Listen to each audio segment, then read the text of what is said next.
Good morning, everybody, ladies and gentlemen. I would like to begin by thanking the University of Texas Business School for inviting me to participate as your keynote speaker here today.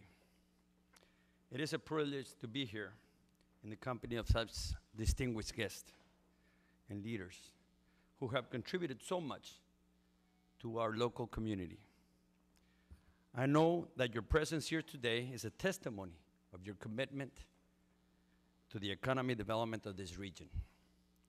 I also very much appreciate the opportunity to express my admiration for those 4 outstanding business leaders honored here today. Don Renato and Rosemary Cárdenas for Brownsville. My respect and admiration. You have always been one of the most dynamic and prominent automotive and sales firms in the United States. Congratulations, both.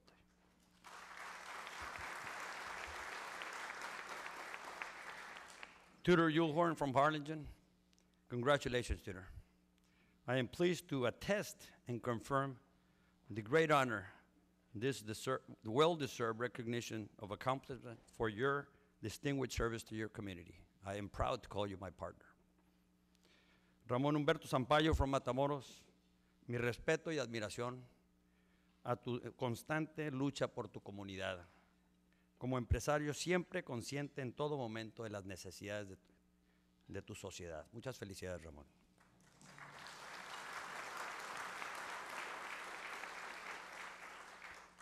You must know how much being here means to me.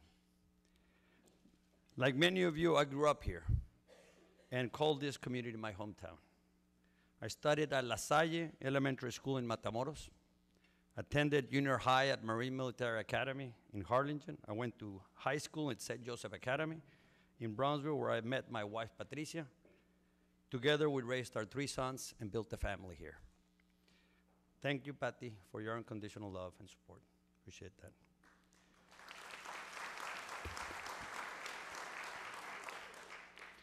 After graduating from St. Joe, I went to College Station, and in 1983, I graduated from Texas A&M University with a degree in economics. Most likely, I probably stayed in big mistake, but we don't.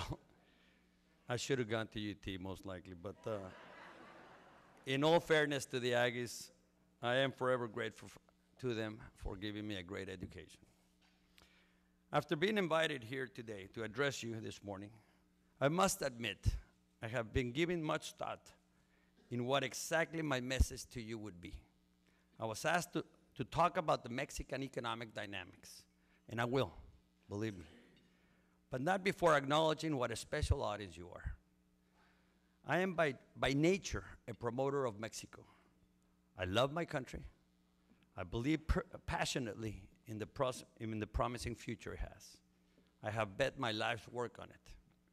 But I cannot stand before you without conveying my deep comprehension of the very difficult times this region has experienced in the last few years.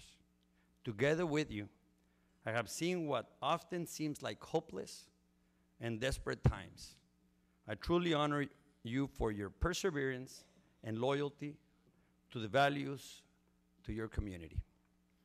We belong to a brotherhood that perhaps can only be understood when you're part of this Mexican-American bond that exists here today. We are people of 2 countries, and together we can do great things. This is the core of my message to you today. Hard work, determination, and perseverance, always accompanied by universal values, as proven by our 4 honorees here today. This is the key to overcoming adversity. We are a land of opportunity. As Henry Ford said, if everyone is moving together, forward together, then success takes care of itself. Now, please allow me to share with you the FINSA story, one of hard work and determination. Back in 1977, my father, Don Sergio Arguelles, started an industrial park in Matamoros in response to the ever-increasing demand of the maquiladora industry. After installing the first 3 assembly plants in Matamoros and witnessing the potential of what could be done in the creation of a modern and dignified manufacturing facility. We left behind the incorrect image that in Mexico, the maquiladora industry was only building sweatshops. I came to fall in love with the idea of creating high quality and better paying jobs. This presented an enormous opportunity for Mexico and the United States. When my father founded FINSA, he had two major decisions to make. One, to promote Matamoros and the Rio Grande Valley, and to create better paying jobs for our Mexican people. In our 38-year history, we were able to transform a local family business into an international real estate firm. Today, we cover all industrial regions in Mexico, South Texas, and Argentina. 25% industrial parks and 42 different locations. We have developed over 80 million square feet of building space throughout Mexico. Manage one of the largest industrial portfolios in Latin America with 17.6 square feet under lease. 250,000 workers are employed in our parks, workers who most likely would have gone to the United States if not for the given opportunity. 50% of our new business is repeat business. We cater to all of the Fortune 1000 companies, their suppliers, and their affiliates. We also are very involved with sustainable development in Mexico, and all of our new developments are environmentally certified. We have formed strategic alliance with 3 different multinational companies, AIG, GE, and Wall Street Capital. FINSA continues to professionalize the entire team. We have what we call the 3B manager, bicultural, bilingual, and bitechnical, that you can only find in this area. Our developments are now master planned. We are building small communities with employee-oriented spaces where workers can take advantage of their workplace and boost their productivity, while providing daycare centers and recreational areas where they can enjoy themselves with their families, thus improving their quality of life.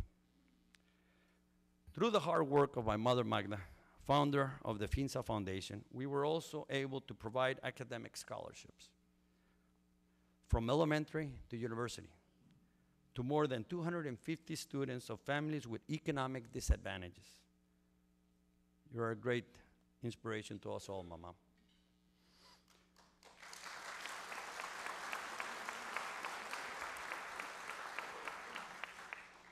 FINSA's Mexico's future is optimistic. Now let me share with you why I believe the Mexican opportunity. Mexico is one of the most competitive countries in the world. We have macroeconomic stability, the highest international reserves in our history. Fitch, the rating company, has just awarded Mexico a BBB+ score. And in January 2006, we registered the lowest inflation rate since 2011.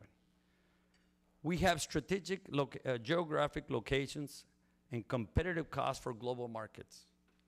Free trade agreements with more than 45 countries translates into 1.2 billion consumers and more than 60% of the world GDP. Our economy is export-based. The country has reduced transportation, times, and cost 20% less compared to China. And our workforce is young, eager, and talented. 83% of our main exports are manufactured products, while oil are now 13%. We moved away from the dependency of oil. Mexico's economy is tied to exports, in particular to trade with the United States. U.S.-Mexico trade is valued now at well over $500 billion per year. 80% of the trade crosses the U.S.-Mexico borderland. This trade supports around 6 million U.S. jobs. There are regulations on the way for the Transpacific Partnership. 12 countries, which have a combined population of 482 people and account for 40% of the world GDP, will come together eventually. A huge opportunity where we will latch Asia, South America and Mexico, or the North America. Also, for the first time in 20 years, our countries has been able to successfully launch and approve 11 structural reforms. Reforms that will have tremendous importance to our future. Mexican society is moving strongly to implement methods of accountability, best practices with improving checks and balances that limit and will eventually, hopefully, eradicate corruption. We are moving in the right direction, we feel. And this is why Mexico is becoming a global manufacturing power. Let's take a look at the most relevant industrial hubs in Mexico. Nuevo León, for example. There's a tremendous development in the state. Steel manufacturing, cement, aerospace companies, and recently Kia Motors, a major automotive manufacturer from Korea, has chosen Nuevo León as the site to install their new assembly plant for many reasons. Among them, a well-developed, strong infrastructure, a stable and well-educated workforce. The Bajío area, the center of Mexico, a region that has boomed with the aerospace and automotive industry. It has an excellent strategic location in the center of Mexico. Japanese and German companies, automakers, are concentrating investments in this region. Baja California, the state has the largest concentration of electronics, appliances, and aerospace companies. The region is known for being the Mexican state with the most dynamic binational economic activity in the aerospace industry. Puebla. Puebla is the home of the Volkswagen's second largest assembly plant in the world. If you drive a Volkswagen, chances are it was built in Puebla. And now the luxury car Audi has chosen also Puebla and will start production in 2016. Now, look how Mexico is faring in certain other sectors, strategic sectors. IMEX, for example, the maquiladora industry has 6,100 companies and 2.5 million people employed under the maquiladora industry. And it's expected to grow at a 10.5% on an annual basis. Aerospace, every 2 minutes, somewhere in the world, a plane with Mexican technology is taking off. 287 aerospace companies providing 32,600 high-level jobs are installed in Mexico, located mainly in 5 states: Baja California, Chihuahua, Sonora, Querétaro, and Nuevo León. By the end of 2015, Mexico will be exporting goods worth $7.5 billion in aerospace. The automotive sector, 10 new major auto plants have announced investment in Mexico. Investment levels will reach $3 billion annually in the coming years. Mexico is host to 89 of the world's 100 leading auto parts companies. In 2014, light vehicle production reached 3.2 million units. By 2020, this number will reach 5 million, going from being the 8th largest producer to the 2nd largest producer of auto cars in the world. We are ranked as the world's 4th top exporter of the automotive and auto parts industries, above countries such as Brazil, Russia, China, and India. But the most important fact is when you are looking at a totally produced car, 40% of the parts that go into the Mexican product, the Mexican manufactured car, come from the United States, while only 4% of the parts used in China are of US origin. Tourism, everybody's favorite. As many as you know, Mexico is one of the world's most popular vacation destinations. In 2014, we welcomed 24 million tourists a year. We are home to some of the most beautiful destinations, colonial and magical towns, the Mayan world, which is one of the most advanced cultures in recorded history. The perfect setting for adventure travelers. Almost every known ecosystem is found in Mexico. We have 32 declared World Heritage Sites by the UNESCO, making us the 6th most important in the world. In other sectors, electronics, Mexico offers the U.S. the most competitive manufacturing alternative in the electronic industry. Our country is the #1 exporter of flat-screen TVs. Medical devices. Mexico is the largest exporter in Latin America and the main foreign supplier to the United States. Renewable energy. Mexico is the 3rd most attractive country in the world in solar projects. With the new energy reform, new opportunities for foreign investment are rising. As you can see, there are many reasons to be excited about the promising future of the Mexican society. Nevertheless, there are many pressing issues which need to be urgently addressed. We need to continue to work together as two nations. We need to continue to create more jobs. And it is essential to guarantee more security and better education. By doing this, we will ensure a better quality of life and boost domestic consumer demand critical to the region. With an improved economy, Mexicans will have more capital and higher standard of living. 30 years ago, Mexico was indebted, depended on oil production, and did not have a true democracy.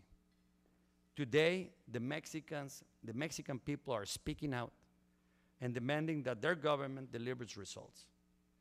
The growing middle class is higher educated and participating in the dynamics of its economy. Ladies and gentlemen, in closing, our country must continue to look for ways to work together and improve our relationship. We are neighbors for life. So we have to act as good neighbors do. We cannot and must not raise walls and barriers between the two nations. Our country is the ideal partner for the United States. 120 million Mexicans should have the opportunity, through good governance and personal hard work, to spend and enjoy the same quality of life as its northern neighbor. We must find ways to resolve our common issues. As partners, we must combat drug trafficking through shared intelligence and a unified strategy. How we choose to collaborate on border issues, security, immigration, and job creation initiatives will be critical. More than our job, it is our duty to build a safe and prosperous community for the sake of a bright future for the border and the Rio Grande Valley. I am certain that we will achieve these goals through combining our strengths. Without a doubt, we are set up as one of the best world partnerships. Let's take advantage of it. We cannot and must not give up on Mexico, a country striving to overcome its problems, but with a firm vision of a great future. Thank you very much.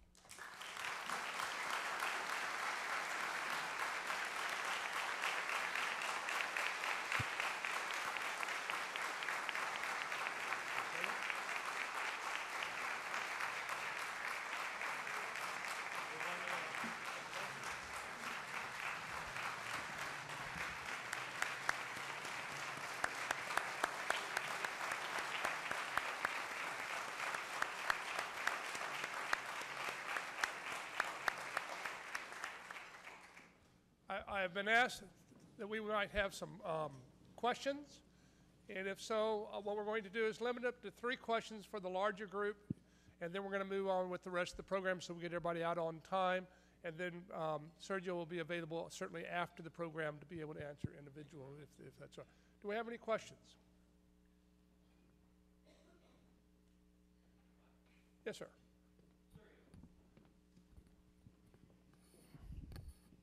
I was hoping you wouldn't. Oh, well. Is this thing on? Yeah, it's working. Gladly. As a Mexican business leader, if you were talking to the leadership of the United States Congress, let's say the Congress of the United States was sitting here, what request would you make of them? like I said in my speech, we gotta sit down together and work the details of how we need to work together. We have too many pressing issues between our two countries. Mexico is moving forward in what it has to do. We established our structural reforms. We did what we had to do in the political side. We're doing what we need to do in the economic side. But unfortunately, our coordination in regards to our biggest problem, which is drug trafficking, hasn't really worked to the advantage, and the results are unfortunately not there, especially in this community, in the Tamaulipas region. Everybody else, every other region in Mexico has been able to resolve these issues. So my biggest question, or my biggest concern in the discussions between U.S.-Mexico government, is how do we go about resolving and sharing intelligence to combat drug trafficking? And if need be, raise the possibility of just, if you're legalizing it in the States, legalize it everywhere and just resolve the issue. But that's obviously a bigger issue. But at least sit down and start discussing what we need to do instead of building a bridge or border or a wall between our nations. That's not going to resolve the issues. René?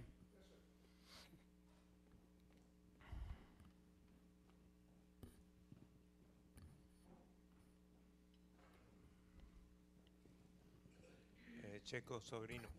Sí. Te lo voy a preguntar en español.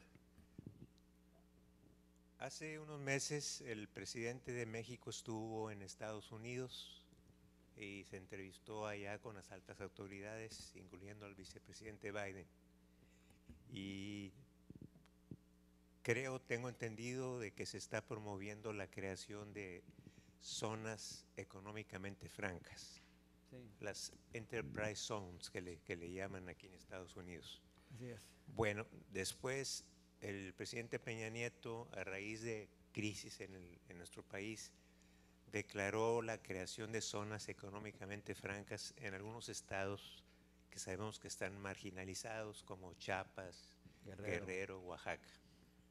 Mi pregunta es si crees que podría ser una buena idea que ese tipo de concepto de enterprise zones o zonas económicamente francas podrían implementarse en la zona fronteriza, y puedo irme desde Tamaulipas hasta otras partes hacia el poniente de nuestro país, como una manera de propiciar desarrollo económico, y a la vez serviría mucho para proveer más educación y trabajo a todas nuestras juventudes, como una manera también, aparte de lograr desarrollo socioeconómico, una manera de combatir los problemas de inseguridad que estamos teniendo, no únicamente en México, sino también ya de este lado de la frontera. Quisiera saber tu opinión. No, sin duda, René. Es un proceso importante. Lo que se tiene que hacer es identificar los problemas de cada una de las secciones. Tamaulipas tiene su problema de inseguridad, no necesariamente es un problema económico. La industria maquiladora ha prevalecido en la zona de Matamoros, Reynosa, y no se ha salido, no se han cerrado. El problema más que nada es de seguridad. El problema de Oaxaca o de Guerrero es diferente, es seguridad, es narcotráfico, es falta de desarrollo. Entonces, si se identifican los problemas en cada una de las regiones, se pueden atacar puntualmente. Juárez tenía problemas de inseguridad y tenía problemas de ciertas estructuras. Afortunadamente se atacaron directamente, puntualmente, con ciertas estrategias combinadas con Estados Unidos, y se resolvió. Tijuana lo mismo, y el interior de México está haciendo lo propio.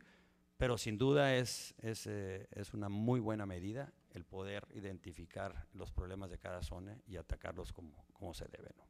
Si eso responde a tu pregunta. Okay.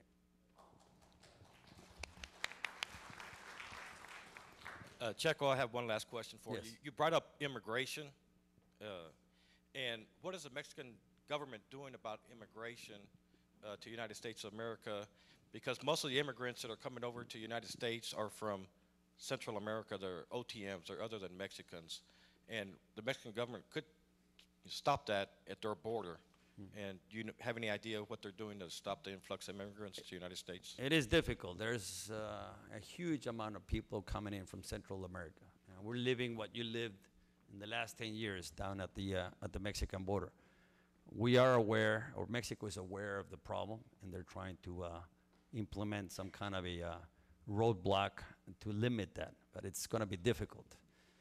What we need to do is create jobs. We need to improve our economy. We need to move forward with the changes established by the Mexican government. We need to invite foreign investment to develop our economy. That's the only solution we're going to be able to get to the immigration issue. Eventually, if we become a developed nation, if we invest in the industry that are expected to be developed, we'll create millions of jobs for the Mexican American people, or the Mexican people, and eventually for the Central American.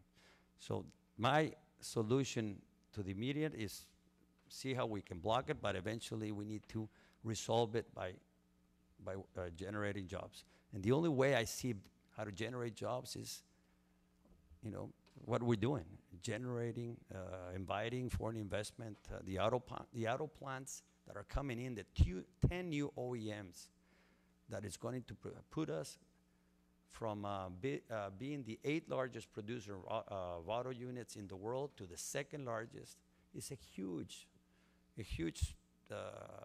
note for our development for Mexico. That not only brings the 10 OEMs or the 10 assembly plants, but it brings a huge amount of supplier base that will invest eventually in Mexico and will create a lot of jobs for Mexico. And hopefully that's one of the solutions. Development is the key to our future.